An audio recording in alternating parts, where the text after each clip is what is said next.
The Syrian government called upon the UN Security General to shoulder its responsibility to prevent any aggression on Syria.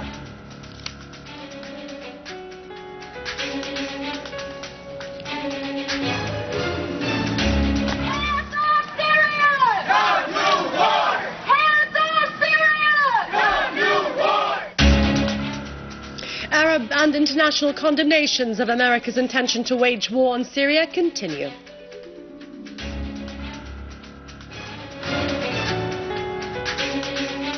Our valiant armed forces defeat terrorist gangs and impose a military siege on the Damascus countryside.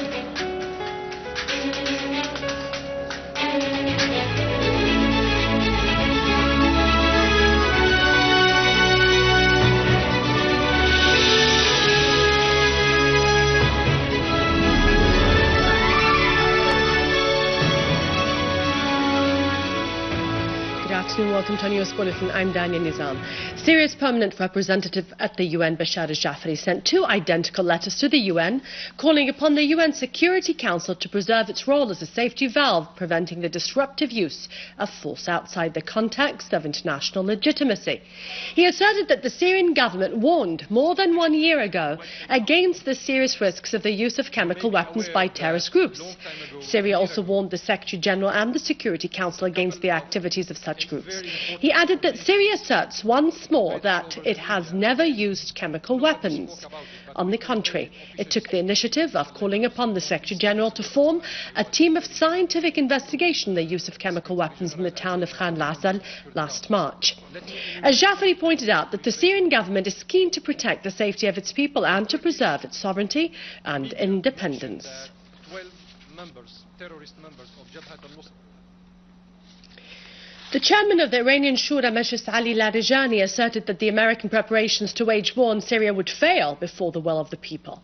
He has said the US and Britain continue their moves to wage war in Syria in spite of the failure of their plots before the UN Security Council and the rejection of any military move against Syria by the British House of Commons. He added that several countries in the region pledged to America that they would bear the cost of the aggression in collaboration with the Israeli intelligence. This means that most countries of the region have become war merchants, calling for aggression on Syria. They could not change the situation through dispatching terrorists and weapons to Syria. Therefore, they appeared from behind the curtain and assumed the role of aggressors in the arena.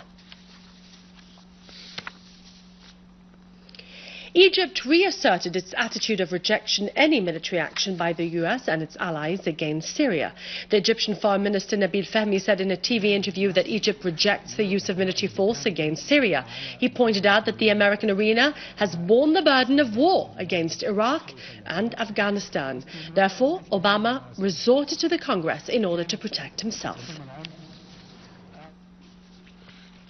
Al-Azhar Mosque expressed its strong rejection and condemnation of Obama's intention to wage war on Syria.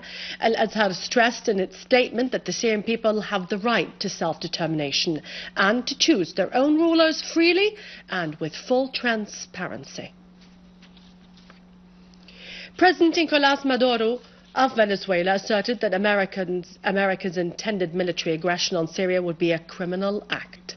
He asserted that the plotted wars to plunder the wealth of nations can never be just or necessary. The people of the world should spread peace. He pointed out that the intention of the American president to usurp the role of the UN and to pass judgment on the Syrian government puts the world in a difficult position. Nobody should violate the international norms and mechanisms. Otherwise, war and destruction will be the result against this world.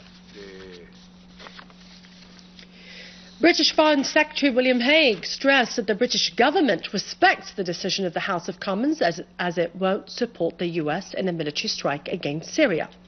The British House of Commons on Thursday rejected a memorandum submitted by the government of David Cameron to justify a military strike against Syria in a setback for the Prime Minister, who pledged to submit to the will of the House of Commons. The American President Barack Obama announced his insistence on the option of military aggression on Syria and on the basis of the well-known lies of his administration. However, he asked for the opinion of the Congress in order to make such a decision final and irrevocable. Obama repeated the false claims of his administration about the use of chemical weapons by the Syrian government in the Damascus countryside. He did not offer any proof of such claims. He was afraid for his allies in the region, including Israel and Turkey. Yet he considered events in Syria a threat to America's national security. He said the US should make a military move against certain targets in Syria.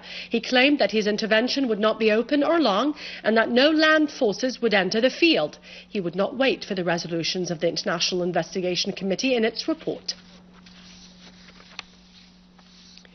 In Hom's countryside, the Syrian Arab army eliminated an armed terrorist group and injured the rest between the two villages of El Salim and Tel Khazna in El Mashrafa area as the army seized a communication device, ammunition, including sniper bullets.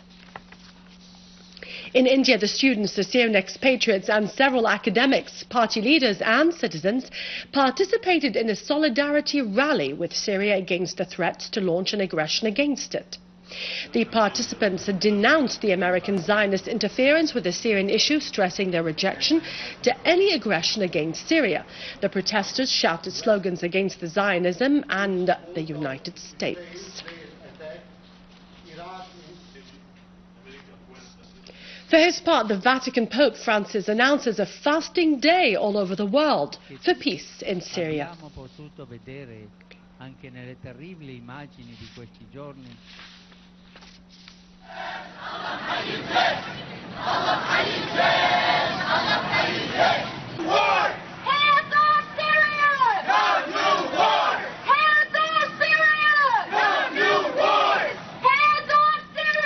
In rejection to Obama's threats against Syria, the Syrian community and the expatriates organized a rally in solidarity against the war in the American cities and organized sit-ins in solidarity with the Syrian people to protest against any military aggression on Syria. I'm here to say no war on Syria. We're not fooled by the lies of the Obama administration. An attack on Syria would be illegal. And we're here, like we're here all over the country right now, protesting against a possible war on Syria. To say that, hands off Syria. For more news, you can visit our website, syriaonline.sy. After the break, it's our economic news with Vani. We say to all our patriotic citizens, the victory is imminent.